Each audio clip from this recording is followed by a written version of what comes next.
High বন্ধুরা, আজকে আবার একটা রান্নার ভিডিও নিয়ে চলে এলাম। এই দেখুন, চারাপোনা মাছের ঝোল ডাটা আর আলু দিয়ে থাকতে, তার সঙ্গে গন্ধ লেবু আর হচ্ছে দেখুন, এই দেখুন উচ্ছে আলু সিম ভাজা।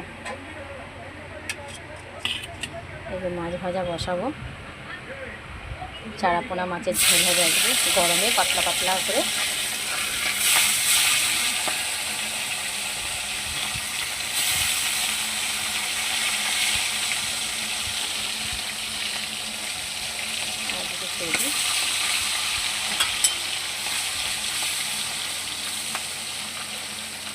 রান্নাটা যখন হয়ে যাবে তখন তোমাদের দেখাবো।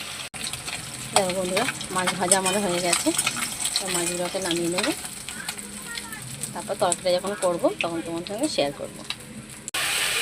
বন্ধুরা দেখো, মশলা দিয়ে দিয়েছি, ভালোভাবে কষতে দিচ্ছি। কষা হয়ে গেলে তারপর মাছগুলো জল ঢেলে দিয়ে দেবো, তোমাদেরকে দেখাবো।